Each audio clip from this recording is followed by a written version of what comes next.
నీళ్ళల్లో నిప్పులు రాజేస్తే అలాంటి రఘునందన్ రావు గారితో మాట్లాడాలంటే ఎవరైనా వాళ్ళు దగ్గర పెట్టుకోవాల్సిందే. అన్న అల్లు అర్జున్ ఇష్యూ కానీ, రేవంత్ రెడ్డి అసెంబ్లీలో మాట్లాడే విధానమే కానీ తెలుగు ఫిల్మ్ ఇండస్ట్రీని ఆంధ్ర పంపే ప్రయత్నం ఏమైనా జరుగుతుందా? మీకు ఎట్లా అనిపిస్తుంది ఇష్యూ మీద? సో చనిపోయినటువంటి అమ్మాయి వాళ్ళ కుటుంబానికి 25 లక్షల రూపాయలు ఇవ్వడం అనేది అభినందించాల్సిన విషయం. కానీ నేను రాష్ట్ర ముఖ్యమంత్రిని పోయి చెక్కిచ్చి వచ్చినటువంటి కోమటిరెడ్డి వెంకటరెడ్డి గారిని సూటిగా ఒక ప్రశ్న అడగదలుచు. ఆ కుటుంబానికి చెక్కిచ్చి మీరు మాట్లాడిన రాజకీయ మాటల్ని నేను రాజకీయం గురించి మాట్లాడదలుచుకోలేదు. మీకు నిజంగా చిత్తశుద్ధి ఉంటే ఈ రాష్ట్రంలో చనిపోయిన కుటుంబాలను ఆదుకోవాలనేటువంటి ఆలోచన కాంగ్రెస్ పార్టీకి ఉంటే ముందు ప్రభుత్వ గురుకులాలలో ఎలుకలు, పురుగులు, పాములు గరిచి మీరు అధికారంలోకి వచ్చినాక, ప్రజాపాలన అధికారంలోకి వచ్చినాక 42 మంది విద్యార్థులు చనిపోయారు. ఆ కుటుంబానికి 25 లక్షలు ఇచ్చి అసెంబ్లీలో అర్ధగంట మాట్లాడిన ముఖ్యమంత్రి గారు ఈ 42 కుటుంబాలకు కూడా అట్లే 25 లక్షల రూపాయలు ఇస్తే గౌరవనీయులు కోమటిరెడ్డి వెంకటరెడ్డి గారిని, రేవంత్ రెడ్డి గారిని కూడా మేము అభినందిస్తాం. మాకేం భేషజాలు లేవు. కానీ రాజకీయ కోసం అల్లు అర్జున్ దాన్ని సమర్థించుకోవడం కోసం అసెంబ్లీలో ఏది పడితే అది ముఖ్యమంత్రి లాంటి వాళ్ళు అబద్ధాలు ఆడడం అనేది బాధాకరమైన విషయం. అల్లు అర్జున్ చెప్పేది ఏంటంటే సంధ్య అనేటువంటి ఆ థియేటర్ యాజమాన్యం పర్మిషన్ తీసుకుంది అంటాడు, డీసీపీ పర్మిషన్ లేదు అంటాడు. సో ఈ ఇద్దరు ఏం చెప్పినారు ముఖ్యమంత్రి గారికి అనేది జనానికి ఇంకా కన్ఫ్యూజన్ ఉంది. మీరు అసెంబ్లీలో మాట్లాడిన అర్ధగంటకి అల్లు అర్జున్ గారు దాన్ని కౌంటర్ ఇచ్చినారు. ప్రస్తుతం అల్లు అర్జున్ గారు మధ్యంతర బెయిల్ మీద హైకోర్టు ఇచ్చిన ఉత్తర్వుల మీద బయట ఉన్నాడు. విషయం హైకోర్టులో సబ్జుడిస్ అయింది. ఎందుకంటే కాంగ్రెస్ రాజనీతి ఏం చేసినా అది ముఖ్యమంత్రి కుర్చీకి, ఆ సినిమాటోగ్రఫీ మంత్రి గారి కుర్చీకి తగదు. నిజంగా మీకు పేద ప్రజలను ఆదుకోవాలని ఉంటే మీరు అధికారంలోకి వచ్చిన ఈ సంవత్సర కాలంలో ప్రజా పాలనలో చచ్చిపోయిన రైతుల కుటుంబాలకి, గురుకుల విద్యార్థుల కుటుంబాలకు కూడా సినిమా వాళ్ళ మీద కోపం కొద్ది నువ్వు ఇచ్చిన 25 లక్షలు కూడా ఈ అన్ని కుటుంబాలకు ఇస్తే కోమటిరెడ్డి వెంకటరెడ్డి గారు నిజంగా మీకు వచ్చి అభినందనలు తెలియజేసేందుకు మేము సిద్ధంగా ఉన్నాం, పేచి జలకపోం. కానీ రాజకీయం కోసం ఒక ఇండస్ట్రీనో ఒకరినో బదనాం చేసేందుకు మీరు మీ ముఖ్యమంత్రి గారు లేదా ఈ రాష్ట్ర ముఖ్యమంత్రి గారు మాట్లాడినటువంటి మాటలు ఏవైతున్నాయో ఇవి బాధాకరం. ఎవరిని టార్గెట్ చేసినది దురదృష్టకరం. గతంలో మీరు కూడా అట్లే చెప్పారు, మిమ్మల్ని అరెస్ట్ చేసినప్పుడు నన్ను ఏదో టార్గెట్ చేసిరని చెప్తారు. ఇలా భూమి గుండ్రంగా ఉన్నట్టు మళ్ళీ నువ్వు అధికారంలోకి రాగానే నువ్వు కూడా అట్లే చేయడం దురదృష్టం చిత్తించుకొని ఆకుంటే పోతా అంటే పెట్టిన నా మీద ఏం కేసు పెట్టిరో తెలుసా సీనన్న, పోలీసుల విధులను నేను ఆటంకపరిచి నెట్టేసిన అని చెప్పి నేను ఎడిపోతానా. నాకు ఓట్లు వేసిన ప్రజలలో ఒక ఓటరు మృతి చెందితే ఆ కుటుంబాన్ని పరామర్శపోతా అంటే సమస్య గారు మాట్లాడినటువంటి మాటలు ఏవైతున్నాయో ఇవి బాధాకరం. ఎవరిని టార్గెట్ చేసినది దురదృష్టకరం. గత కుటుంబాన్ని పరామర్శపోతా అంటే నన్ను అరెస్ట్ చేసి పోలీస్ స్టేషన్లకు తీసుకొని కొట్టి మొగసాలకు ఎక్కిన చందంగా నేను పోలీసులను విధులకు ఆటంకపరిచిన అని నెట్టేసిన అని నా మీద ఎఫ్ఐఆర్ పెట్టి 29 ఎఫ్ఐఆర్ పెట్టిరు సీనన్న నా మీద. అలా అన్ని కేసులలో ఏముంటాయంటే పోలీసులకు విధులు ఆటంకపరిచిన అని పెట్టిరు. నేను ఎవరిని ఆటంకపరచలేదు, చట్టం తెలిసినోని నేనే అడిగిన. నన్ను అరెస్ట్ చేసేందుకు నీకున్న అధికారాలు ఏంది అని అడిగిన. నాకు ఓటేసిన ఒక ఓటర్ని పరామర్శకపోతున్నా అని చెప్పిన. ఆర్గ్యుమెంట్ జరిగింది, కన్ఫ్రంటేషన్ జరిగింది, తోపులాట జరిగింది. అయితే కూడా నా మీద 29 ఎఫ్ఐఆర్లు చేసిరు. మీరు అన్నట్టుగా మీ విధులు మిమ్మల్ని మీ డ్యూటీ చేయకుండా మిమ్మల్ని అడ్డుపడి మీ మీద కేసు పెట్టిన పోలీసులకి ఆ రేవతి చావు కంటే ముందు ఒక ర్యాలీగా వస్తున్నటువంటి వ్యక్తిని, పర్మిషన్ లేనటువంటి వ్యక్తిని ఎందుకు అరెస్ట్ చేయలేదంటారు ఈ పోలీసులు? ఇప్పుడు చాలా మందిని మమ్మల్ని హౌస్ అరెస్ట్ అని, ప్రివెంటివ్ అరెస్ట్ అని ఇంట్లోకి వెళ్ళి బయటకు వచ్చి కంటే ముందే చేస్తారు. ఒకవేళ నిజంగా సంధ్యా థియేటర్ యాజమాన్యం అనుమతి తీసుకోకపోతే అల్లు అర్జున్ అనే గేట్ దాటనియొద్దు కదా. ఇప్పుడు మీరు చూడండి ఆ విజువల్స్, ప్రభుత్వం రిలీజ్ చేసిన విజువల్స్ చూడండి. సంధ్యా థియేటర్ దగ్గరికి ఇట్లా ఒక తెల్ల కారు రాగానే గేట్లు తీసి యూనిఫామ్ లో ఉన్న పోలీసు వాళ్ళు ఇట్లా అనుకుంటే కారు లోపలికి తీసుకొచ్చారు. ఒకవేళ అనుమతి లేకపోతే గేట్ కన్నా క్రేన్ పెట్టి వచ్చిన కారు అటే ఎత్తుకపోనుంటి. ఇక్కడ failure of the system, government system failure అయింది. పోలీసులకు కూడా సినిమా యాక్టర్ చూడాలని సంతోషం ఉంది, తలుపులు తీసిర్రు. జరిగింది దురదృష్టకరమైనటువంటి సంఘటన. రేవతి కుటుంబానికి మనం ఏం చేసినా న్యాయం చేయలేము. కానీ దాని అర్థం పొలిటికల్ వెంజెన్సీ ఉండదు. అంటే ఈ సంఘటన పట్టుకొని వాళ్ళు ఏమంటారు అంటే 25 లక్షలు ఇవ్వడం కూడా లంచం కిందకి వస్తుంది అని చెప్పేసి ఒక లాయరు సస్పెండ్ అయ్యి అసలు డ్యూటీలో ఉన్నాడో లేడో తెలియదు విష్ణు అని చెప్పేసి ఆయనతోటి ఏకంగా బెదిరించే ప్రయత్నం, ఇండస్ట్రీనే భయపట్టించే ప్రయత్నం చేస్తారు. దీని ఎట్లా చూడొచ్చు? రేవంత్ రెడ్డి గారికి కొంచెం అడుగులు ఇంకా తడబడతా ఉన్నాయి. 365 రోజులు దాటిన తర్వాత కూడా ఆయనకి ఈ పక్కన ఆ పక్కన ఉన్నటువంటి అడ్వైజర్లు సరిగా లేరనేది నా అభిప్రాయం. సార్ కుర్చీలకి వెళ్ళి ఎప్పుడు లేస్తే కుడిసే దిక్కైనా కూర్చుందామా, ఎడమసే దిక్కైనా కూర్చుందామా అనేటువంటి యాగమాగంలా ముఖ్యమంత్రి గారు సరైనటువంటి రీతి లోపల నిర్ణయాలు తీసుకోలేకపోతున్నారు అనేది ఒక కామన్ మ్యాన్ గా నా అభిప్రాయం. ప్రజలు ఇచ్చినటువంటి అధికారం 5 ఏళ్ళు ఉంటది. సక్రమంగా చేస్తే మళ్ళీ రెన్యువల్ అవుతుంది, లేకపోతే అందరు యాడికి పోయారో నువ్వు కూడా గాడికి ఇవ్వాల్సి వస్తుంది. కాబట్టి ముఖ్యమంత్రి గారు దయచేసి ఆ పక్కన ఉండేటువంటి అడ్వైజర్లను మంచోళ్ళని పెట్టుకొని 5 ఏళ్ల కోసం మంచిగా పరిపాలించమని నేను ఒకే ఏజ్ గ్రూప్ కి సంబంధించినటువంటి ఒక నాయకునిగా చెప్పగలుగుతాను. రాష్ట్రంలో ఇలా పెద్ద ఎత్తున జరుగుతుంది ఈ రేస్ సంబంధించి. ఒకరేమో అరెస్ట్ అంటారు, ఇంకొకరు కాదంటారు. అసలు ఎట్లా ఉండబోతుంది? ఈడీ కూడా ఆల్రెడీ వచ్చింది. పొంగులేటి ఇష్యూలోనేమో ఈడీ రాదు, కేటీఆర్ ఇష్యూలో ఎందుకు ఈడీ ఇంత తొందరపాటు? మీడియా మిత్రులకి తెలంగాణ సమాజానికి నేను సవినయంగా చేసేటువంటి అప్పీల్ ఒకటే, మోడీలు ఈడీలు బోడీలు అని గతంలో కొంతమంది మాట్లాడారు. వాళ్ళకు కూడా నేను సంస్కారవంతంగానే చాలా స్పష్టంగా చెప్తా ఉన్నా. బాధ్యతాయుత స్థానంలో ఉన్న ప్రధానమంత్రిని ఒక ఇన్వెస్టిగేటింగ్ ఏజెన్సీని మీరు బదనాం చేయాలని చూస్తా ఉన్నారు. పొంగులేటి ఇంటికి ఈడీ రాలేదని చెప్తా ఉన్నారు. పొంగులేటి ఇంటికి ఈడీ వచ్చింది, కేసు నమోదైంది. పొంగులేటి గారు ఏం దానికి అతిథులు గారు. భారతీయ జనతా పార్టీలో ఉన్న నాయకులు కూడా ఎవరైనా తప్పు చేస్తే వాళ్ళ మీద కూడా ఈడీ కేసులు అయితే దానికి ఎవరు అతిథులు గారు? చట్టం ముందు అందరూ సమానులే. పొంగులేటి గారి కొడుకు రాఘవ గారు కూడా ఈడీ ముందు కేసులు ఎదుర్కొంటున్నారు. ఇకపోతే కేటీఆర్ గారి కేసుకు వచ్చినప్పుడు ఒక వకీలుగా చాలా స్పష్టంగా చెప్పదలుచుకున్న అంశం ఏంటంటే, ఈ దేశం ఎల్లలు దాటి ₹1 పోయినా, అది నువ్వు మంత్రిగా పంపినా, ముఖ్యమంత్రిగా పంపినా, కేబినెట్ ఆమోదంతో పంపినా, Reserve Bank of India permission లేకుండా ఈ దేశ ఎల్లలు దాటి ₹1 బయటికి పోయినా దానికి ఖచ్చితంగా మనీ లాండరింగ్ అనే కేసు వస్తుంది, ఫెమా వస్తుంది, ఈడీ వస్తుంది. ఇంత గొప్ప నాలెడ్జ్ ఉన్నటువంటి రఘునందన్ రావును ఎందుకు ఇంకా బలంగా అంత గొప్పగా అంత పెద్ద స్థాయిలో ఎందుకు బీజేపీ 2 గంటల నుంచి మీరు ఈ కాంపౌండ్ లో చూస్తున్నారు. కార్యకర్తల అభిమానం, ప్రేమ చూస్తా ఉన్నారు. ఎందుకంటే ఎక్కువ ఏం కావాలి? బీజేపీ బీఫామ్ ఇస్తేనే రఘునందన్ రావు ఎమ్మెల్యే అయ్యిండు, బీజేపీ బీఫామ్ ఇస్తేనే రఘునందన్ రావు ఎంపీ అయ్యిండు. రేపు మా పార్టీ నాయకత్వం ఆశీర్వదిస్తేనే మీరు కోరుకున్నట్లు రఘునందన్ రావు ఇంకెంత ఎదుగుతాడు, దాంట్లో ఏం డౌట్ లేదు. ఆశించచ్చా? ఇప్పుడు శివుడు ఆజ్ఞ లేకపోతే చీమగరవదు అనేటువంటి నానుడిని 100% నమ్మేటువంటి శివభక్తుని నేను. కాబట్టి శివుడు ఆజ్ఞాపిస్తే ఏదైనా జరుగుతుంది, ఆయన ఆజ్ఞ లేకుంటే చీమ కూడా గర్వది. కాబట్టి let us wait for the opinion of the party elders.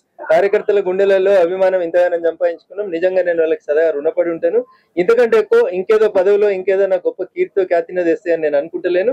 But ఒక కార్యకర్తగా, క్రమశిక్షణ కలిగినటువంటి నాయకుడిగా మా పార్టీ ఏం చెప్తే, ఈ కుర్చీ నీకు సూట్ అవుతుంది రఘునందన్, నువ్వు పోయి పలానా బూత్ అధ్యక్షునిగా పనిచేయమంటే అడిగి పోయి పనిచేయడానికి నాకు ఎట్లాంటి బేసిజన్ లేదు. ఏదేమైనా రఘునందన్ రావు అభిమానిగా, ముఖ్యంగా బలవంతుడికి బలం చేకూర్చే విధంగా ఆయన సమస్యని నిశితంగా పరిశీలించడమే కాదు, నీళ్లలో నిప్పులు రాజేస్తే అలాంటి రఘునందన్ రావు గారితో మాట్లాడాలంటే ఎవరైనా వాళ్ళు దగ్గర పెట్టుకోవాల్సిందే. అన్న అల్లు అర్జున్ ఇష్యూ కానీ, రేవంత్ రెడ్డి అసెంబ్లీలో మాట్లాడే విధానమే కానీ, తెలుగు ఫిల్మ్ ఇండస్ట్రీని ఆంధ్ర పంపే ప్రయత్నం ఏమైనా జరుగుతుందా? మీకు ఎట్లా అనిపిస్తుంది ఇష్యూ మీద? సో చనిపోయినటువంటి అమ్మాయి వాళ్ళ కుటుంబానికి 25 లక్షల రూపాయలు ఇవ్వడం అనేది అభినందించాల్సిన విషయం. కానీ నేను రాష్ట్ర ముఖ్యమంత్రిని పోయి చెక్కిచ్చి వచ్చినటువంటి కోమటిరెడ్డి వెంకటరెడ్డి గారిని సూటిగా ఒక ప్రశ్న అడగదలుచు. ఆ కుటుంబానికి చెక్కిచ్చి మీరు మాట్లాడిన రాజకీయ మాటల్ని నేను రాజకీయం గురించి మాట్లాడదలుచుకోలేదు. మీకు నిజంగా చిత్తశుద్ధి ఉంటే, ఈ రాష్ట్రంలో చనిపోయిన కుటుంబాలను ఆదుకోవాలనేటువంటి ఆలోచన కాంగ్రెస్ పార్టీకి ఉంటే, ముందు ప్రభుత్వ గురుకులాలలో ఎలుకలు, పురుగులు, పాములు గరిచి మీరు అధికారంలోకి వచ్చినాక, ప్రజాపాలన అధికారంలోకి వచ్చినాక 42 మంది విద్యార్థులు చనిపోయారు. ఆ కుటుంబానికి 25 లక్షలు ఇచ్చి అసెంబ్లీలో అర్ధగంట మాట్లాడిన ముఖ్యమంత్రి గారు ఈ 42 కుటుంబాలకు కూడా అట్లే 25 లక్షల రూపాయలు ఇస్తే, గౌరవనీయులు కోమటిరెడ్డి వెంకటరెడ్డి గారిని, రేవంత్ రెడ్డి గారిని కూడా మేము అభినందిస్తాం. మాకేం బేషజాలు లేవు. కానీ రాజకీయ కోసం అల్లు అర్జున్ ని అరెస్ట్ చేసిన దాన్ని సమర్థించుకోవడం కోసం అసెంబ్లీలో ఏది పడితే అది ముఖ్యమంత్రి లాంటి వాళ్ళు అబద్ధాలు ఆడడం అనేది బాధాకరమైన విషయం. అల్లు అర్జున్ చెప్పేది ఏంటంటే, సంధ్య అనేటువంటి ఆ థియేటర్ యాజమాన్యం పర్మిషన్ తీసుకుంది అంటాడు, డీసీపీ పర్మిషన్ లేదు అంటాడు. సో ఈ ఇద్దరు ఏం చెప్పినారు ముఖ్యమంత్రి గారికి అనేది జనానికి ఇంకా కన్ఫ్యూజన్ ఉంది. మీరు అసెంబ్లీలో మాట్లాడిన అర్ధగంటకి అల్లు అర్జున్ గారు దానికి కౌంటర్ ఇచ్చినారు. ప్రస్తుతం అల్లు అర్జున్ గారు మధ్యంతర బెయిల్ మీద హైకోర్టు ఇచ్చిన ఉత్తర్వుల మీద బయట ఉన్నాడు. విషయం హైకోర్టులో సబ్జుడిస్ అయింది. ఎందుకంటే ఎక్కువ దీంట్లో కాంగ్రెస్ రాజనీతి ఏం చేసినా అది ముఖ్యమంత్రి కుర్చీకి, ఆ సినిమాటోగ్రఫీ మంత్రి గారి కుర్చీకి తగదు. నిజంగా మీకు పేద ప్రజలను ఆదుకోవాలని ఉంటే, మీరు అధికారంలోకి వచ్చిన ఈ సంవత్సర కాలంలో ప్రజా పాలనలో చచ్చిపోయిన రైతుల కుటుంబాలకి, గురుకుల విద్యార్థుల కుటుంబాలకు కూడా, సినిమా వాళ్ళ మీద కోపం కొద్ది నువ్వు ఇచ్చిన 25 లక్షలు కూడా ఈ అన్ని కుటుంబాలకు ఇస్తే కోమటిరెడ్డి వెంకటరెడ్డి గారు నిజంగా మీకు వచ్చి అభినందనలు తెలియజేసేందుకు మేము సిద్ధంగా ఉన్నాం, పేచి జలకపోం. కానీ రాజకీయం కోసం ఒక ఇండస్ట్రీనో ఒకరినో బదనాం చేసేందుకు మీరు, మీ ముఖ్యమంత్రి గారు లేదా ఈ రాష్ట్ర ముఖ్యమంత్రి గారు మాట్లాడినటువంటి మాటలు ఏవైతున్నాయో ఇవి బాధాకరం. ఎవరిని టార్గెట్ చేసినా అది దురదృష్టకరం. గతంలో మీరు కూడా అట్లే చెప్పారు, మిమ్మల్ని అరెస్ట్ చేసినప్పుడు నన్ను ఏదో టార్గెట్ చేసిరు అని చెప్తారు. ఇలా భూమి గుండ్రంగా ఉన్నట్టు మళ్ళీ నువ్వు అధికారంలోకి రాగానే నువ్వు కూడా అట్లా ఎవరినో టార్గెట్ చేయడం అనేది దురదృష్టకరం. తన చితి తానే పేర్చుకొని ఆత్మహత్య చేసుకుంటే దుబ్బాక శాసనసభ్యునిగా ఆ కుటుంబాన్ని పరామర్శించేందుకు పోతా అంటే బ్యారికేడ్లు అడ్డం పెట్టినని పోలీసు వాళ్ళు ఆపినరు. ఆఖరికి నా మీద ఏం కేసు పెట్టిరో తెలుసా సీనన్న? పోలీసుల విధులను నేను ఆటంకపరిచి నెట్టేసినా అని చెప్పి. నేను ఎడిగిపోతానా? నాకు ఓట్లేసిన ప్రజలలో ఒక ఓటరు మృతి చెందితే ఆ కుటుంబాన్ని పరామర్శపోతా అంటే నన్ను అరెస్ట్ చేసి పోలీస్ స్టేషన్లకు తీసుకుపోయి మొగని కొట్టి మొగసాలకు ఎక్కిన చందంగా నేను పోలీసులను విధులకు ఆటంకపరిచిన అని నెట్టేసిన అని నా మీద ఎఫ్ఐఆర్ పెట్టి 29 ఎఫ్ఐఆర్ పెట్టిరు సీనన్న నా మీద. అందులో అన్ని కేసులలో ఏముంటాయంటే పోలీసులకు విధులు ఆటంకపరిచిన అని పెట్టిరు. నేను ఎవరిని ఆటంకపరచలేదు, చట్టం తెలిసినోని. నేనే అడిగిన, నన్ను అరెస్ట్ చేసేందుకు నీకున్న అధికారాలు ఏంది అని అడిగిన. నాకు ఓటేసిన ఒక ఓటర్ని పరామర్శకపోతున్నా అని చెప్పిన. ఆర్గ్యుమెంట్ జరిగింది, కన్ఫ్రంటేషన్ జరిగింది, తోపులాట జరిగింది. అయితే కూడా నా మీద 29 ఎఫ్ఐఆర్లు చేసిరు. మీరు అన్నట్టుగా మీ విధులు మిమ్మల్ని మీ డ్యూటీ చేయకుండా మిమ్మల్ని అడ్డుపడి మిమ్మల్ని మీ మీద కేసు పెట్టిన పోలీసులకి ఆ రేవతి చావు కంటే ముందు ఒక ర్యాలీగా వస్తున్నటువంటి వ్యక్తిని, పర్మిషన్ లేనటువంటి వ్యక్తిని ఎందుకు అరెస్ట్ చేయలేదంటారు ఈ పోలీసులు? ఇప్పుడు చాలా మందిని మమ్మల్ని హౌస్ అరెస్ట్ అని, ప్రివెంటివ్ అరెస్ట్ అని, ఇంట్లోకి వెళ్ళి బయటకు వచ్చే కంటే ముందే చేస్తారు. ఒకవేళ నిజంగా సంధ్యా థియేటర్ యాజమాన్యం అనుమతి తీసుకోకపోతే అల్లు అర్జున్ అనే యాక్టర్ ని గేట్ దాటనియొద్దు కదా. ఇప్పుడు మీరు చూడండి ఆ విజువల్స్, ప్రభుత్వం రిలీజ్ చేసిన విజువల్స్ చూడండి. సంధ్యా థియేటర్ దగ్గరికి ఇట్లా ఒక తెల్ల కారు రాగానే గేట్లు తీసి యూనిఫామ్ లో ఉన్న పోలీసు వాళ్ళు ఇట్లా అనుకుంటే కారు లోపలికి తీసుకొచ్చారు. ఒకవేళ అనుమతి లేకపోతే గేట్ కన్నా క్రేన్ పెట్టి వచ్చిన కారు నాటే ఎత్తుకపోనుంటి. ఇక్కడ failure of the system, government system failure అయింది. పోలీసులకు కూడా సినిమా యాక్టర్ని చూడాలని సంతోషం ఉంది, తలుపులు తీసిర్రు. జరిగింది దురదృష్టకరమైనటువంటి సంఘటన. రేవతి కుటుంబానికి మనం ఏం చేసినా న్యాయం చేయలేము. కానీ దాని అర్థం పొలిటికల్ వెంజెన్సీ ఉండొద్దు. అంటే ఈ సంఘటన పట్టుకొని వాళ్ళు ఏమంటారు అంటే 25 లక్షలు ఇవ్వడం కూడా లంచం కిందకి వస్తుంది అని చెప్పేసి ఒక లాయరు సస్పెండ్ అయ్యి అసలు డ్యూటీలో ఉన్నాడో లేడో తెలియదు విష్ణు అని చెప్పేసి ఆయనతోటి ఏకంగా బెదిరించే ప్రయత్నం, ఇండస్ట్రీనే భయపడించే ప్రయత్నం చేస్తారు. దీని ఎట్లా చూడొచ్చు? రేవంత్ రెడ్డి గారికి కొంచెం అడుగులు ఇంకా తడబడతా ఉన్నాయి. 365 రోజులు దాటిన తర్వాత కూడా ఆయనకి ఈ పక్కన ఆ పక్కన ఉన్నటువంటి అడ్వైజర్లు సరిగా లేరనేది నా అభిప్రాయం. సార్ కుర్చీలకి వెళ్ళి ఎప్పుడు లేస్తే కుడిసే దిక్కైనా కూర్చుందామా, ఎడమసే దిక్కైనా కూర్చుందామా అనేటువంటి యాగమాగంలా ముఖ్యమంత్రి గారు సరైనటువంటి రీతి లోపల నిర్ణయాలు తీసుకోలేకపోతున్నారు అనేది ఒక కామన్ మ్యాన్ గా నా అభిప్రాయం. ప్రజలు ఇచ్చినటువంటి అధికారం 5 ఏళ్ళు ఉంటది. సక్రమంగా చేస్తే మళ్ళీ రెన్యువల్ అవుతుంది, లేకపోతే అందరు ఆడికి పోయారో నువ్వు కూడా గాడికి ఇవ్వాల్సి వస్తుంది. కాబట్టి ముఖ్యమంత్రి గారు దయచేసి ఆ పక్కన ఉండేటువంటి అడ్వైజర్లను మంచోళ్ళని పెట్టుకొని 5 ఏళ్ల కోసం మంచిగా పరిపాలించమని నేను ఒకే ఏజ్ గ్రూప్ కి సంబంధించినటువంటి ఒక నాయకునిగా చెప్పగలుగుతాను. రాష్ట్రంలో ఇలా పెద్ద ఎత్తున జరుగుతుంది ఈ రేస్ సంబంధించి. ఒకరేమో అరెస్ట్ అంటారు, ఇంకొకరు కాదంటారు. అసలు ఎట్లా ఉండబోతుంది? ఈడీ కూడా ఆల్రెడీ వచ్చింది. పొంగులేటి ఇష్యూలోనేమో ఈడీ రాదు, కేటీఆర్ ఇష్యూలో ఎందుకు ఈడీ ఇంత తొందరపాటు? మీడియా మిత్రులకి తెలంగాణ సమాజానికి నేను సవినయంగా చేసేటువంటి అప్పీల్ ఒకటే. మోడీలు, ఈడీలు, బోడీలు అని గతంలో కొంతమంది మాట్లాడారు. వాళ్ళకు కూడా నేను సంస్కారవంతంగానే చాలా స్పష్టంగా చెప్తా ఉన్నాను. బాధ్యతాయుత స్థానంలో ఉన్న ప్రధానమంత్రిని, ఒక ఇన్వెస్టిగేటింగ్ ఏజెన్సీని మీరు బదనాం చేయాలని చూస్తా ఉన్నారు. పొంగులేటి ఇంటికి ఈడీ రాలేదని చెప్తా ఉన్నారు. పొంగులేటి ఇంటికి ఈడీ వచ్చింది, కేసు నమోదైంది. పొంగులేటి గారు ఏం దానికి అతిథులు గారు. భారతీయ జనతా పార్టీలో ఉన్న నాయకులు కూడా ఎవరైనా తప్పు చేస్తే వాళ్ళ మీద కూడా ఈడీ కేసులు అయితే దానికి ఎవరు అతిథులు గారు? చట్టం ముందు అందరూ సమానులే. పొంగులేటి గారి కొడుకు రాఘవ గారు కూడా ఈడీ ముందు కేసులు ఎదుర్కొంటున్నారు. ఇకపోతే కేటీఆర్ గారి కేసుకు వచ్చినప్పుడు ఒక వకీల్గా చాలా స్పష్టంగా చెప్పదలుచుకున్న అంశం ఏంటంటే, ఈ దేశం ఎల్లలు దాటి ₹1 పోయినా, అది నువ్వు మంత్రిగా పంపినా, ముఖ్యమంత్రిగా పంపినా, కేబినెట్ ఆమోదంతో పంపినా, Reserve Bank of India permission లేకుండా ఈ దేశ ఎల్లలు దాటి ₹1 బయటికి పోయినా దానికి ఖచ్చితంగా మనీ లాండరింగ్ అనే కేసు వస్తుంది, ఫెమా వస్తుంది, ఈడీ వస్తుంది. ఇంత గొప్ప నాలెడ్జ్ ఉన్నటువంటి రఘునందన్ రావును ఎందుకు ఇంకా బలంగా అంత గొప్పగా అంత పెద్ద స్థాయిలో ఎందుకు బీజేపీ 2 గంటల నుంచి మీరు ఈ కాంపౌండ్ లో చూస్తున్నారు. కార్యకర్తల అభిమానం, ప్రేమ చూస్తా ఉన్నారు. ఎందుకంటే ఎక్కువ ఏం కావాలి? బీజేపీ బీఫామ్ ఇస్తేనే రఘునందన్ రావు ఎమ్మెల్యే అయ్యిండు, బీజేపీ బీఫామ్ ఇస్తేనే రఘునందన్ రావు ఎంపీ అయ్యిండు. రేపు మా పార్టీ నాయకత్వం ఆశీర్వదిస్తేనే మీరు కోరుకున్నట్లు రఘునందన్ రావు ఇంకెంత ఎదుగుతాడు, దాంట్లో ఏం డౌట్ లేదు. ఇప్పుడు శివుడు ఆజ్ఞ లేకపోతే చీమగరవదు అనేటువంటి నానుడిని 100% నమ్మేటువంటి శివభక్తుని నేను. కాబట్టి శివుడు ఆజ్ఞాపిస్తే ఏదైనా జరుగుతుంది, ఆయన ఆజ్ఞ లేకుంటే చీమ కూడా గర్వది. కాబట్టి let us wait for the opinion of the party elders. కార్యకర్తల గుండెలలో అభిమానం ఇంతగానో సంపాదించుకున్నాం. నిజంగా నేను వాళ్ళకి సదా రుణపడి ఉంటాను. ఇంతకంటే ఎక్కువ ఇంకేదో పదవిలో ఇంకేదో నా గొప్ప కీర్తితో ఖ్యాతిని తెస్తే అని నేను అనుకుంటలేను. బట్ ఒక కార్యకర్తగా, క్రమశిక్షణ కలిగినటువంటి నాయకుడిగా మా పార్టీ ఏం చెప్తే, ఈ కుర్చీ నీకు సూట్ అవుతుంది రఘునందన్, నువ్వు పోయి పలానా బూత్ అధ్యక్షునిగా పనిచేయమంటే అడిగి పోయి పనిచేయడానికి నాకు ఎట్లాంటి బేసిజన్ లేదు. ఏదేమైనా రఘునందన్ రావు అభిమానిగా, ముఖ్యంగా బలవంతుడికి బలం చేకూర్చే విధంగా ఆయనకి ఇంకా మంచి అవకాశం రావాలని కోరుకు సమస్యని నిశితంగా పరిశీలించడమే కాదు, నీళ్లలో నిప్పులు రాజేస్తే అలాంటి రఘునందన్ రావు గారితో మాట్లాడాలంటే ఎవరైనా వాళ్ళు దగ్గర పెట్టుకోవాల్సిందే. అన్న అల్లు అర్జున్ ఇష్యూ కానీ, రేవంత్ రెడ్డి అసెంబ్లీలో మాట్లాడే విధానమే కానీ తెలుగు ఫిల్మ్ ఇండస్ట్రీని ఆంధ్ర పంపే ప్రయత్నం ఏమైనా జరుగుతుందా? మీకు ఎట్లా అనిపిస్తుంది ఇష్యూ మీద? సో చనిపోయినటువంటి అమ్మాయి వాళ్ళ కుటుంబానికి 25 లక్షల రూపాయలు ఇవ్వడం అనేది అభినందించాల్సిన విషయం. కానీ నేను రాష్ట్ర ముఖ్యమంత్రిని ఆ పోయి చెక్కిచ్చి వచ్చినటువంటి కోమటిరెడ్డి వెంకటరెడ్డి గారిని సూటిగా ఒక ప్రశ్న అడగదలుచు. ఆ కుటుంబానికి చెక్కిచ్చి మీరు మాట్లాడిన రాజకీయ మాటల్ని నేను రాజకీయం గురించి మాట్లాడదలుచుకోలేదు. మీకు నిజంగా చిత్తశుద్ధి ఉంటే ఈ రాష్ట్రంలో చనిపోయిన కుటుంబాలను ఆదుకోవాలనేటువంటి ఆలోచన కాంగ్రెస్ పార్టీకి ఉంటే ముందు ప్రభుత్వ గురుకులాలలో ఎలుకలు, పురుగులు, పాములు గరిచి మీరు అధికారంలోకి వచ్చినాక, ప్రజాపాలన అధికారంలోకి వచ్చినాక 42 మంది విద్యార్థులు చనిపోయారు. ఆ కుటుంబానికి 25 లక్షలు ఇచ్చి అసెంబ్లీలో అర్ధగంట మాట్లాడిన ముఖ్యమంత్రి గారు ఈ 42 కుటుంబాలకు కూడా అట్లే 25 లక్షల రూపాయలు ఇస్తే గౌరవనీయులు కోమటిరెడ్డి వెంకటరెడ్డి గారిని, రేవంత్ రెడ్డి గారిని కూడా మేము అభినందిస్తాం. మాకేం భేషజాలు లేవు. కానీ రాజకీయ కోసం అల్లు అర్జున్ ని అరెస్ట్ చేసిన దాన్ని సమర్థించుకోవడం కోసం అసెంబ్లీలో ఏది పడితే అది ముఖ్యమంత్రి లాంటి వాళ్ళు అబద్ధాలు ఆడడం అనేది బాధాకరమైన విషయం. అల్లు అర్జున్ చెప్పేది ఏంటంటే సంధ్య అనేటువంటి ఆ థియేటర్ యాజమాన్యం పర్మిషన్ తీసుకుంది అంటాడు, డీసీపీ పర్మిషన్ లేదు అంటాడు. సో ఈ ఇద్దరు ఏం చెప్పినారు ముఖ్యమంత్రి గారికి అనేది జనానికి ఇంకా కన్ఫ్యూజన్ ఉంది. మీరు అసెంబ్లీలో మాట్లాడిన అర్ధ గంటకి అల్లు అర్జున్ గారు దానికి కౌంటర్ ఇచ్చినారు.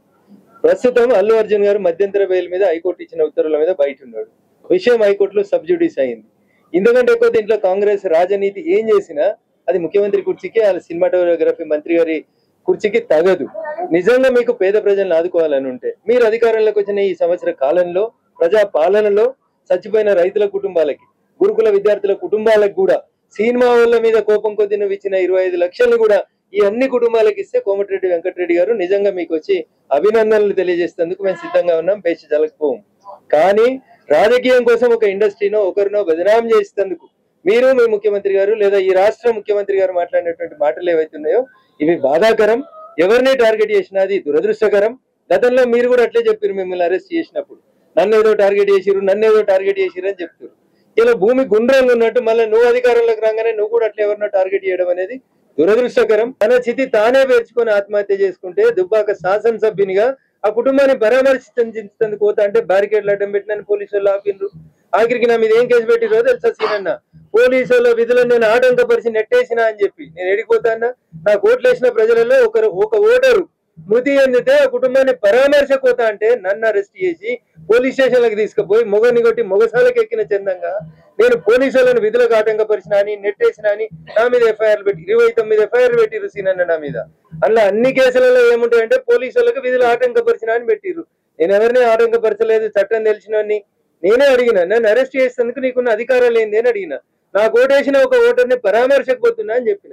ఆర్గ్యుమెంట్ జరిగింది, కన్ఫ్రంటేషన్ జరిగింది, తోపులాట జరిగింది. అయితే కూడా నా మీద 29 ఎఫ్ఐఆర్లు చేసిరు. మీరు అన్నట్టుగా మీ విధులు మిమ్మల్ని మీ డ్యూటీ చేయకుండా మిమ్మల్ని అడ్డుపడి మిమ్మల్ని మీ మీద కేసు పెట్టిన పోలీసులకి ఆ రేవతి చావు కంటే ముందు ఒక ర్యాలీగా వస్తున్నటువంటి వ్యక్తిని, పర్మిషన్ లేనటువంటి వ్యక్తిని ఎందుకు అరెస్ట్ చేయలేదంటారు ఈ పోలీసులు? ఇప్పుడు చాలా మందిని మమ్మల్ని హౌస్ అరెస్ట్ అని, ప్రివెంటివ్ అరెస్ట్ అని ఇంట్లోకి వెళ్ళి బయటకు వచ్చి కంటే ముందే చేస్తారు. ఒకవేళ నిజంగా సంధ్యా థియేటర్ యాజమాన్యం అనుమతి తీసుకోకపోతే అల్లు అర్జున్ అనే యాక్టర్ ని గేట్ దాటనియొద్దు కదా. ఇప్పుడు మీరు చూడండి ఆ విజువల్స్, ప్రభుత్వం రిలీజ్ చేసిన విజువల్స్ చూడండి. సంధ్యా థియేటర్ దగ్గరికి ఇట్లా ఒక తెల్ల కారు రాగానే గేట్లు తీసి యూనిఫామ్ ఉన్న పోలీసు వాళ్ళు ఇట్లా అనుకుంటే కారు లోపలికి తీసుకొచ్చారు. ఒకవేళ అనుమతి లేకపోతే గేట్ కన్నా క్రేన్ పెట్టి వచ్చిన కారు నాటే ఎత్తుకపోనుంటి. ఇక్కడ failure of the system, government system failure అయింది. పోలీసులకు కూడా సినిమా యాక్టర్ని చూడాలని సంతోషం ఉంది, తలుపులు తీసిర్రు. జరిగింది దురదృష్టకరమైనటువంటి సంఘటన. రేవతి కుటుంబానికి మనం ఏం చేసినా న్యాయం చేయలేము. కానీ దాని అర్థం పొలిటికల్ వెంజెన్సీ ఉండొద్దు. అంటే ఈ సంఘటన పట్టుకొని వాళ్ళు ఏమంటారు అంటే 25 లక్షలు ఇవ్వడం కూడా లంచం కిందకి వస్తుంది అని చెప్పేసి ఒక లాయరు సస్పెండ్ అయ్యి అసలు డ్యూటీలో ఉన్నాడో లేడో తెలియదు విష్ణు అని చెప్పేసి ఆయనతోటి ఏకంగా బెదిరించే ప్రయత్నం, ఇండస్ట్రీనే భయపడించే ప్రయత్నం చేస్తారు. దీన్ని ఎట్లా చూడొచ్చు? రేవంత్ రెడ్డి గారికి కొంచెం అడుగులు ఇంకా తడబడతా ఉన్నాయి. 365 రోజులు దాటిన తర్వాత కూడా ఆయనకి ఈ పక్కన ఆ పక్కన ఉన్నటువంటి అడ్వైజర్లు సరిగా లేరనేది నా అభిప్రాయం. సార్ కుర్చీలకి వెళ్ళి ఎప్పుడు లేస్తే కుడిసే దిక్కైనా కూర్చుందామా, ఎడమసే దిక్కైనా కూర్చుందామా అనేటువంటి యాగమాగంలా ముఖ్యమంత్రి గారు సరైనటువంటి రీతి లోపల నిర్ణయాలు తీసుకోలేకపోతున్నారు అనేది ఒక కామన్ మ్యాన్ గా నా అభిప్రాయం. ప్రజలు ఇచ్చినటువంటి అధికారం 5 ఏళ్ళు ఉంటది. సక్రమంగా చేస్తే మళ్ళీ రెన్యువల్ అవుతుంది, లేకపోతే అందరు ఆడికి పోయారో నువ్వు కూడా గాడికి ఇవ్వాల్సి వస్తుంది. కాబట్టి ముఖ్యమంత్రి గారు దయచేసి ఆ పక్కన ఉండేటువంటి అడ్వైజర్లను మంచోళ్ళని పెట్టుకొని 5 ఏళ్ల కోసం మంచిగా పరిపాలించమని నేను ఒకే ఏజ్ గ్రూప్ కి సంబంధించినటువంటి ఒక నాయకునిగా చెప్పగలుగుతాను. రాష్ట్రంలో ఇలా పెద్ద ఎత్తున జరుగుతుంది ఈ రేస్ సంబంధించి. ఒకరేమో అరెస్ట్ అంటారు, ఇంకొకరు కాదంటారు. అసలు ఎట్లా ఉండబోతుంది? ఈడీ కూడా ఆల్రెడీ వచ్చింది. పొంగులేటి ఇష్యూలోనేమో ఈడీ రాదు, కేటీఆర్ ఇష్యూలో ఎందుకు ఈడీ ఇంత తొందరపాటు? ఇంత మీడియా మిత్రులకి తెలంగాణ సమాజానికి నేను సవినయంగా చేసేటువంటి అప్పీల్ ఒకటే, మోడీలు ఈడీలు బోడీలు అని గతంలో కొంతమంది మాట్లాడారు. వాళ్ళకు కూడా నేను సంస్కారవంతంగానే చాలా స్పష్టంగా చెప్తా ఉన్నాను. బాధ్యతాయుత స్థానంలో ఉన్న ప్రధానమంత్రిని ఒక ఇన్వెస్టిగేటింగ్ ఏజెన్సీని మీరు బదనాం చేయాలని చూస్తా ఉన్నారు. పొంగులేటి ఇంటికి ఈడీ రాలేదని చెప్తా ఉన్నారు. పొంగులేటి ఇంటికి ఈడీ వచ్చింది, కేసు నమోదైంది. పొంగులేటి గారు ఏం దానికి అతిథులు గారు. భారతీయ జనతా పార్టీలో ఉన్న నాయకులు కూడా ఎవరైనా తప్పు చేస్తే వాళ్ళ మీద కూడా ఈడీ కేసులు అయితే దానికి ఎవరు అతిథులు గారు? చట్టం ముందు అందరూ సమానులే. పొంగులేటి గారి కొడుకు రాఘవ గారు కూడా ఈడీ ముందు కేసులు ఎదుర్కొంటున్నారు. ఇకపోతే కేటీఆర్ గారి కేసుకు వచ్చినప్పుడు ఒక వకీలుగా చాలా స్పష్టంగా చెప్పదలుచుకున్న అంశం ఏంటంటే, ఈ దేశం ఎల్లలు దాటి ₹1 పోయినా, అది నువ్వు మంత్రిగా పంపినా, ముఖ్యమంత్రిగా పంపినా, కేబినెట్ ఆమోదంతో పంపినా, Reserve Bank of India permission లేకుండా ఈ దేశ ఎల్లలు దాటి ₹1 బయటికి పోయినా దానికి ఖచ్చితంగా మనీ లాండరింగ్ అనే కేసు వస్తుంది, ఫెమా వస్తుంది, ఈడీ వస్తుంది. ఇంత గొప్ప నాలెడ్జ్ ఉన్నటువంటి రఘునందన్ రావును ఎందుకు ఇంకా బలంగా అంత గొప్పగా అంత పెద్ద స్థాయిలో ఎందుకు బీజేపీ 2 గంటల నుంచి మీరు ఈ కాంపౌండ్ లో చూస్తున్నారు. కార్యకర్తల అభిమానం, ప్రేమ చూస్తా ఉన్నారు. ఎందుకంటే ఎక్కువ ఏం కావాలి? బీజేపీ బీఫామ్ ఇస్తేనే రఘునందన్ రావు ఎమ్మెల్యే అయ్యిండు, బీజేపీ బీఫామ్ ఇస్తేనే రఘునందన్ రావు ఎంపీ అయ్యిండు. రేపు మా పార్టీ నాయకత్వం ఆశీర్వదిస్తేనే మీరు కోరుకున్నట్లు రఘునందన్ రావు ఇంకెంత ఎదుగుతాడు, దాంట్లో ఏం డౌట్ లేదు. ఇప్పుడు శివుడు ఆజ్ఞ లేకపోతే చీమగరవదు అనేటువంటి నానుడిని 100% నమ్మేటువంటి శివభక్తుని నేను. కాబట్టి శివుడు ఆజ్ఞాపిస్తే ఏదైనా జరుగుతుంది, ఆయన ఆజ్ఞ లేకుంటే చీమ కూడా గర్వది. కాబట్టి let us wait for the opinion of the party elders. కార్యకర్తల గుండెలలో అభిమానం ఇంతగానం సంపాదించుకున్నాం. నిజంగా నేను వాళ్ళకి సదా రుణపడి ఉంటాను. ఇంతకంటే ఎక్కువ ఇంకేదో పదవిలో ఇంకేదో నా గొప్ప కీర్తితో ఖ్యాతిని తెస్తే అని నేను అనుకుంటలేను. బట్ ఒక కార్యకర్తగా, క్రమశిక్షణ కలిగినటువంటి నాయకుడిగా మా పార్టీ ఏం చెప్తే, ఈ కుర్చీ నీకు సూట్ అవుతుంది రఘునందన్, నువ్వు పోయి పలానా బూత్ అధ్యక్షునిగా పనిచేయమంటే అడిగి పోయి పనిచేయడానికి నాకు ఎట్లాంటి బేసిజన్ లేదు. ఏదేమైనా రఘునందన్ రావు అభిమానిగా, ముఖ్యంగా బలవంతుడికి బలం చేకూర్చే విధంగా ఆయనకి ఇంకా మంచి అవకాశం రావాలని కోరుకు, సమస్యని నిశితంగా పరిశీలించడమే కాదు, నీళ్లలో నిప్పులు రాజేస్తే అలాంటి రఘునందన్ రావు గారితో మాట్లాడాలంటే ఎవరైనా వాళ్ళు దగ్గర పెట్టుకోవాల్సిందే. అన్న అల్లు అర్జున్ ఇష్యూ గానీ, రేవంత్ రెడ్డి అసెంబ్లీలో మాట్లాడే విధానమే గానీ, తెలుగు ఫిల్మ్ ఇండస్ట్రీని ఆంధ్ర పంపే ప్రయత్నం ఏమైనా జరుగుతుందా? మీకు ఎట్లా అనిపిస్తుంది ఇష్యూ మీద? సో చనిపోయినటువంటి అమ్మాయి వాళ్ళ కుటుంబానికి 25 లక్షల రూపాయలు ఇవ్వడం అనేది అభినందించాల్సిన విషయం. కానీ నేను రాష్ట్ర ముఖ్యమంత్రిని పోయి చెక్కిచ్చి వచ్చినటువంటి కోమటిరెడ్డి వెంకటరెడ్డి గారిని సూటిగా ఒక ప్రశ్న అడగదలుచు. ఆ కుటుంబానికి చెక్కిచ్చి మీరు మాట్లాడిన రాజకీయ మాటల్ని నేను రాజకీయం గురించి మాట్లాడదలుచుకోలేదు. మీకు నిజంగా చిత్తశుద్ధి ఉంటే, ఈ రాష్ట్రంలో చనిపోయిన కుటుంబాలను ఆదుకోవాలనేటువంటి ఆలోచన కాంగ్రెస్ పార్టీకి ఉంటే, ముందు ప్రభుత్వ గురుకులాలలో ఎలుకలు, పురుగులు, పాములు గరిచి మీరు అధికారంలోకి వచ్చినాక, ప్రజాపాలన అధికారంలోకి వచ్చినాక 42 మంది విద్యార్థులు చనిపోయారు. ఆ కుటుంబానికి 25 లక్షలు ఇచ్చి అసెంబ్లీలో అర్ధగంట మాట్లాడిన ముఖ్యమంత్రి గారు ఈ 42 కుటుంబాలకు కూడా అట్లే 25 లక్షల రూపాయలు ఇస్తే, గౌరవనీయులు కోమటిరెడ్డి వెంకటరెడ్డి గారిని, రేవంత్ రెడ్డి గారిని కూడా మేము అభినందిస్తాం. మాకేం బేషజాలు లేవు. కానీ రాజకీయ కోసం అల్లు అర్జున్ ని అరెస్ట్ చేసిన దాన్ని సమర్థించుకోవడం కోసం అసెంబ్లీలో ఏది పడితే అది ముఖ్యమంత్రి లాంటి వాళ్ళు అబద్ధాలు ఆడడం అనేది బాధాకరమైన విషయం. అల్లు అర్జున్ చెప్పేది ఏంటంటే, సంధ్య అనేటువంటి ఆ థియేటర్ యాజమాన్యం పర్మిషన్ తీసుకుంది అంటాడు, డీసీపీ పర్మిషన్ లేదు అంటాడు. సో ఈ ఇద్దరు ఏం చెప్పినారు ముఖ్యమంత్రి గారికి అనేది జనానికి ఇంకా కన్ఫ్యూజన్ ఉంది. మీరు అసెంబ్లీలో మాట్లాడిన అర్ధగంటకి అల్లు అర్జున్ గారు దానికి కౌంటర్ ఇచ్చినారు. ప్రస్తుతం అల్లు అర్జున్ గారు మధ్యంతర బెయిల్ మీద హైకోర్టు ఇచ్చిన ఉత్తర్వుల మీద బయట ఉన్నాడు. విషయం హైకోర్టులో సబ్జుడిస్ అయింది. ఇందుకంటే ఎక్కువ దీంట్లో కాంగ్రెస్ రాజనీతి ఏం చేసినా అది ముఖ్యమంత్రి కుర్చీకి, ఆ సినిమాటోగ్రఫీ మంత్రి గారి కుర్చీకి తగదు. నిజంగా మీకు పేద ప్రజలను ఆదుకోవాలని ఉంటే, మీరు అధికారంలోకి వచ్చిన ఈ సంవత్సర కాలంలో ప్రజా పాలనలో చచ్చిపోయిన రైతుల కుటుంబాలకి, గురుకుల విద్యార్థుల కుటుంబాలకు కూడా, సినిమా వాళ్ళ మీద కోపం కొద్ది నువ్వు ఇచ్చిన 25 లక్షలు కూడా ఈ అన్ని కుటుంబాలకు ఇస్తే కోమటిరెడ్డి వెంకటరెడ్డి గారు నిజంగా మీకు వచ్చి అభినందనలు తెలియజేసేందుకు మేము సిద్ధంగా ఉన్నాం, పేచి జలకపోం. కానీ రాజకీయం కోసం ఒక ఇండస్ట్రీనో ఒకరినో బదనాం చేసేందుకు మీరు, మీ ముఖ్యమంత్రి గారు లేదా ఈ రాష్ట్ర ముఖ్యమంత్రి గారు మాట్లాడినటువంటి మాటలు ఏవైతున్నాయో ఇవి బాధాకరం. ఎవరిని టార్గెట్ చేసినా అది దురదృష్టకరం. గతంలో మీరు కూడా అట్లే చెప్పారు, మిమ్మల్ని అరెస్ట్ చేసినప్పుడు నన్ను ఏదో టార్గెట్ చేసిరు అని చెప్తారు.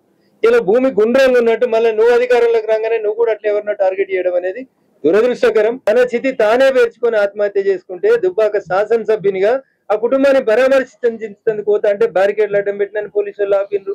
ఆఖరికి నా మీద ఏం కేసు పెట్టిరో తెలుసా సీనన్న, పోలీసు వాళ్ళ విధులను నేను ఆటంకపరిచి నెట్టేసినా అని చెప్పి. నేను ఎడిగిపోతానా? నాకు ఓట్లు వేసిన ప్రజలలో ఒక ఓటరు మృతి చెందితే ఆ కుటుంబాన్ని పరామర్శకు పోతా అంటే నన్ను అరెస్ట్ చేసి పోలీస్ స్టేషన్లకు తీసుకుపోయి మొగని కొట్టి మొగసాలకు ఎక్కిన చందంగా నేను పోలీసులను విధులకు ఆటంకపరిచిన అని నెట్టేసిన అని నా మీద ఎఫ్ఐఆర్ పెట్టి 29 ఎఫ్ఐఆర్ పెట్టిరు సీనన్న నా మీద. అందులో అన్ని కేసులలో ఏముంటాయంటే పోలీసులకు విధులు ఆటంకపరిచిన అని పెట్టిరు. నేను ఎవరిని ఆటంకపరచలేదు, చట్టం తెలిసినోని. నేనే అడిగిన, నన్ను అరెస్ట్ చేసేందుకు నీకున్న అధికారాలు ఏంది అని అడిగిన. నాకు ఓటేసిన ఒక ఓటర్ని పరామర్శకు పోతున్నా అని చెప్పిన.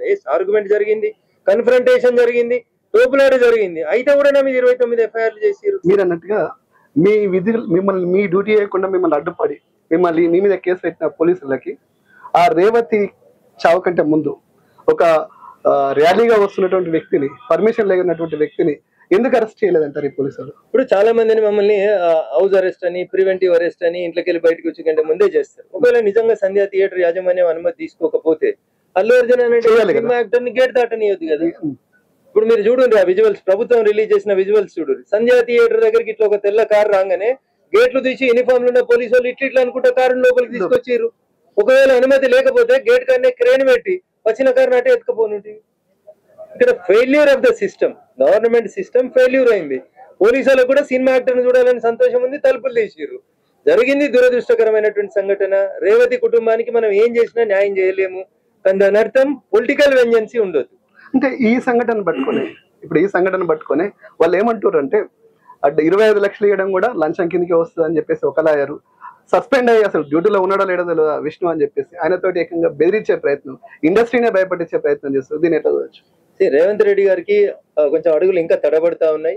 365 రోజులు దాటిన తర్వాత కూడా ఆయనకి ఈ పక్కన ఆ పక్కన ఉన్నటువంటి అడ్వైజర్లు సరిగా లేరనేది నా అభిప్రాయం.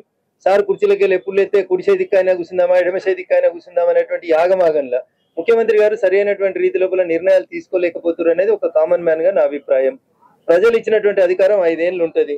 సక్రమంగా చేస్తే మళ్ళీ రెన్యువల్ అవుతుంది, లేకపోతే అందరు ఆడికి పోయారో నువ్వు కూడా గాడికి ఇవ్వాల్సి వస్తుంది. కాబట్టి ముఖ్యమంత్రి గారు దయచేసి ఆ పక్కన ఉండేటువంటి అడ్వైజర్లను మంచోళ్ళని పెట్టుకొని 5 ఏళ్ల కోసం మంచిగా పరిపాలించమని నేను ఒకే ఏజ్ గ్రూప్ కి సంబంధించినటువంటి ఒక నాయకునిగా చెప్పగలుగుతాను. రాష్ట్రంలో ఇలా పెద్ద ఎత్తున జరుగుతుంది ఈ రేస్ సంబంధించి. ఒకరేమో అరెస్ట్ అంటారు, ఇంకొకరు కాదంటారు. అసలు ఎట్లా ఉండబోతుంది? ఈడీ కూడా ఆల్రెడీ వచ్చింది. పొంగులేటి ఇష్యూలోనేమో ఈడీ రాదు, కేటీఆర్ ఇష్యూలో ఎందుకు ఈడీ ఇంత తొందరపాటు? మీడియా మిత్రులకి తెలంగాణ సమాజానికి నేను సవినయంగా చేసేటువంటి అప్పీల్ ఒకటే, మోడీలు ఈడీలు బోడీలు అని గతంలో కొంతమంది మాట్లాడారు. వాళ్ళకు కూడా నేను సంస్కారవంతంగానే చాలా స్పష్టంగా చెప్తా ఉన్నాను. బాధ్యతాయుత స్థానంలో ఉన్న ప్రధానమంత్రిని ఒక ఇన్వెస్టిగేటింగ్ ఏజెన్సీని మీరు బదనాం చేయాలని చూస్తా ఉన్నారు. పొంగులేటి ఇంటికి ఈడీ రాలేదని చెప్తా ఉన్నారు. పొంగులేటి ఇంటికి ఈడీ వచ్చింది, కేసు నమోదైంది. పొంగులేటి గారు ఏం దానికి అతిథులు గారు. భారతీయ జనతా పార్టీలో ఉన్న నాయకులు కూడా ఎవరైనా తప్పు చేస్తే వాళ్ళ మీద కూడా ఈడీ కేసులు అయితే దానికి ఎవరు అతిథులు గారు? చట్టం ముందు అందరూ సమానులే. పొంగులేటి గారి కొడుకు రాఘవ గారు కూడా ఈడీ ముందు కేసులు ఎదుర్కొంటున్నారు. ఇకపోతే కేటీఆర్ గారి కేసుకు వచ్చినప్పుడు ఒక వకీల్గా చాలా స్పష్టంగా చెప్పదలుచుకున్న అంశం ఏంటంటే, ఈ దేశం ఎల్లలు దాటి ₹1 పోయినా, అది నువ్వు మంత్రిగా పంపినా, ముఖ్యమంత్రిగా పంపినా, కేబినెట్ ఆమోదంతో పంపినా, Reserve Bank of India permission లేకుండా ఈ దేశ ఎల్లలు దాటి ₹1 బయటికి పోయినా దానికి ఖచ్చితంగా మనీ లాండరింగ్ అనే కేసు వస్తుంది, ఫెమా వస్తుంది, ఈడీ వస్తుంది. ఇంత గొప్ప నాలెడ్జ్ ఉన్నటువంటి రఘునందన్ రావును ఎందుకు ఇంకా బలంగా అంత గొప్పగా అంత పెద్ద స్థాయిలో ఎందుకు బీజేపీ 2 గంటల నుంచి మీరు ఈ కాంపౌండ్ లో చూస్తున్నారు. కార్యకర్తల అభిమానం, ప్రేమ చూస్తా ఉన్నారు. ఎందుకంటే ఎక్కువ ఏం కావాలి? బీజేపీ బీఫామ్ ఇస్తేనే రఘునందన్ రావు ఎమ్మెల్యే అయ్యిండు, బీజేపీ బీఫామ్ ఇస్తేనే రఘునందన్ రావు ఎంపీ అయ్యిండు. రేపు మా పార్టీ నాయకత్వం ఆశీర్వదిస్తేనే మీరు కోరుకున్నట్లు రఘునందన్ రావు ఇంకెంత ఎదుగుతాడు, దాంట్లో ఏం డౌట్ లేదు. ఇప్పుడు శివుడు ఆజ్ఞ లేకపోతే చీమగరవదు అనేటువంటి నానుడిని 100% నమ్మేటువంటి శివభక్తుని నేను. కాబట్టి శివుడు ఆజ్ఞాపిస్తే ఏదైనా జరుగుతుంది, ఆయన ఆజ్ఞ లేకుంటే చీమ కూడా గర్వది. కాబట్టి let us wait for the opinion of the party elders. కార్యకర్తల గుండెలలో అభిమానం ఇంతగానో సంపాదించుకున్నాం. నిజంగా నేను వాళ్ళకి సదా రుణపడి ఉంటాను. ఇంతకంటే ఎక్కువ ఇంకేదో పదవిలో ఇంకేదో నా గొప్ప కీర్తితో ఖ్యాతిని తెస్తే అని నేను అనుకుంటలేను. బట్ ఒక కార్యకర్తగా, క్రమశిక్షణ కలిగినటువంటి నాయకుడిగా మా పార్టీ ఏం చెప్తే, ఈ కుర్చీ నీకు సూట్ అవుతుంది రఘునందన్, నువ్వు పోయి పలానా బూత్ అధ్యక్షునిగా పనిచేయమంటే అడిగి పోయి పనిచేయడానికి నాకు ఎట్లాంటి బేసిజన్ లేదు. ఏదేమైనా రఘునందన్ రావు అభిమానిగా, ముఖ్యంగా బలవంతుడికి బలం చేకూర్చే విధంగా ఆయనకి ఇంకా మంచి అవకాశం రావాలని కోరుకు, సమస్యని నిశితంగా పరిశీలించడమే కాదు, నీళ్లలో నిప్పులు రాజేస్తే అలాంటి రఘునందన్ రావు గారితో మాట్లాడాలంటే ఎవరైనా వాళ్ళు దగ్గర పెట్టుకోవాల్సిందే. అన్న అల్లు అర్జున్ ఇష్యూ కానీ, రేవంత్ రెడ్డి అసెంబ్లీలో మాట్లాడే విధానమే కానీ, తెలుగు ఫిల్మ్ ఇండస్ట్రీని ఆంధ్ర పంపే ప్రయత్నం ఏమైనా జరుగుతుందా? మీకు ఎట్లా అనిపిస్తుంది ఇష్యూ మీద? సో చనిపోయినటువంటి అమ్మాయి వాళ్ళ కుటుంబానికి 25 లక్షల రూపాయలు ఇవ్వడం అనేది అభినందించాల్సిన విషయం. కానీ నేను రాష్ట్ర ముఖ్యమంత్రిని ఆ పోయి చెక్కిచ్చి వచ్చినటువంటి కోమటిరెడ్డి వెంకటరెడ్డి గారిని సూటిగా ఒక ప్రశ్న అడగదలుచు. ఆ కుటుంబానికి చెక్కిచ్చి మీరు మాట్లాడిన రాజకీయ మాటల్ని నేను రాజకీయం గురించి మాట్లాడదలుచుకోలేదు. మీకు నిజంగా చిత్తశుద్ధి ఉంటే ఈ రాష్ట్రంలో చనిపోయిన కుటుంబాలను ఆదుకోవాలనేటువంటి ఆలోచన కాంగ్రెస్ పార్టీకి ఉంటే ముందు ప్రభుత్వ గురుకులాలలో ఎలుకలు, పురుగులు, పాములు గరిచి మీరు అధికారంలోకి వచ్చినాక, ప్రజాపాలన అధికారంలోకి వచ్చినాక 42 మంది విద్యార్థులు చనిపోయారు. ఆ కుటుంబానికి 25 లక్షలు ఇచ్చి అసెంబ్లీలో అర్ధగంట మాట్లాడిన ముఖ్యమంత్రి గారు ఈ 42 కుటుంబాలకు కూడా అట్లే 25 లక్షల రూపాయలు ఇస్తే గౌరవనీయులు కోమటిరెడ్డి వెంకటరెడ్డి గారిని, రేవంత్ రెడ్డి గారిని కూడా మేము అభినందిస్తాం. మాకేం భేషజాలు లేవు. కానీ రాజకీయ కోసం అల్లు అర్జున్ ని అరెస్ట్ చేసిన దాన్ని సమర్థించుకోవడం కోసం అసెంబ్లీలో ఏది పడితే అది ముఖ్యమంత్రి లాంటి వాళ్ళు అబద్ధాలు ఆడడం అనేది బాధాకరమైన విషయం.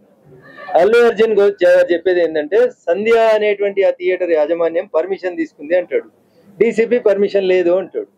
సో ఈ ఇద్దరు ఏం చెప్పినారు ముఖ్యమంత్రి గారికి అనేది జనానికి ఇంకా కన్ఫ్యూజన్ ఉంది. మీరు అసెంబ్లీలో మాట్లాడిన అర్ధగంటకి అల్లు అర్జున్ గారు దాన్ని కౌంటర్ ఇచ్చినారు. ప్రస్తుతం అల్లు అర్జున్ గారు మధ్యంతర బెయిల్ మీద హైకోర్టు ఇచ్చిన ఉత్తర్వుల మీద బయట ఉన్నాడు. విషయం హైకోర్టులో సబ్జుడిస్ అయింది. ఇందుకంటే ఎక్కువ దీంట్లో కాంగ్రెస్ రాజనీతి ఏం చేసినా అది ముఖ్యమంత్రి కుర్చీకి, ఆ సినిమాటోగ్రఫీ మంత్రి గారి కుర్చీకి తగదు. నిజంగా మీకు పేద ప్రజలను ఆదుకోవాలని ఉంటే మీరు అధికారంలోకి వచ్చిన ఈ సంవత్సర కాలంలో ప్రజా పాలనలో చచ్చిపోయిన రైతుల కుటుంబాలకి, గురుకుల విద్యార్థుల కుటుంబాలకు కూడా, సినిమా వాళ్ళ మీద కోపం కొద్ది నువ్వు ఇచ్చిన 25 లక్షలు కూడా ఈ అన్ని కుటుంబాలకు ఇస్తే కోమటిరెడ్డి వెంకటరెడ్డి గారు నిజంగా మీకు వచ్చి అభినందనలు తెలియజేసేందుకు మేము సిద్ధంగా ఉన్నాం, పేచి జలకపోం. కానీ రాజకీయం కోసం ఒక ఇండస్ట్రీనో ఒకరినో బదనాం చేసేందుకు మీరు, మీ ముఖ్యమంత్రి గారు లేదా ఈ రాష్ట్ర ముఖ్యమంత్రి గారు మాట్లాడినటువంటి మాటలు ఏవైతున్నాయో ఇవి బాధాకరం. ఎవరిని టార్గెట్ చేసినా అది దురదృష్టకరం. గతంలో మీరు కూడా అట్లే చెప్పారు, మిమ్మల్ని అరెస్ట్ చేసినప్పుడు నన్ను ఏదో టార్గెట్ చేసిరు అని చెప్తారు. ఇలా భూమి గుండ్రంగా ఉన్నట్టు మళ్ళీ నువ్వు అధికారంలోకి రాగానే నువ్వు కూడా అట్లా ఎవరినో టార్గెట్ చేయడం అనేది దురదృష్టకరం. తన చితి తానే పేర్చుకొని ఆత్మహత్య చేసుకుంటే దుబ్బాక శాసనసభ్యునిగా ఆ కుటుంబాన్ని పరామర్శించేందుకు పోతా అంటే బ్యారికేడ్లు అడ్డం పెట్టినని పోలీసు వాళ్ళు ఆపిన్రు. ఆఖరికి నా మీద ఏం కేసు పెట్టిరో తెలుసా సీనన్న, పోలీసు వాళ్ళ విధులను నేను ఆటంకపరిచి నెట్టేసినా అని చెప్పి. నేను ఎడిగిపోతానా? నాకు ఓట్లేసిన ప్రజలలో ఒక ఓటరు మృతి చెందితే ఆ కుటుంబాన్ని పరామర్శపోతా అంటే నన్ను అరెస్ట్ చేసి పోలీస్ స్టేషన్లకు తీసుకుపోయి మొగని కొట్టి మొగసాలకు ఎక్కిన చందంగా నేను పోలీసులను విధులకు ఆటంకపరిచిన అని, నెట్టేసిన అని నా మీద ఎఫ్ఐఆర్లు పెట్టి 29 ఎఫ్ఐఆర్లు పెట్టిరు సీనన్న నా మీద. అందులో అన్ని కేసులలో ఏముంటాయంటే పోలీసు వాళ్ళకి విధులు ఆటంకపరిచిన అని పెట్టిరు. నేను ఎవరిని ఆటంకపరచలేదు, చట్టం తెలిసినోని. నేనే అడిగిన, నన్ను అరెస్ట్ చేసేందుకు నీకున్న అధికారాలు ఏంది అని అడిగిన.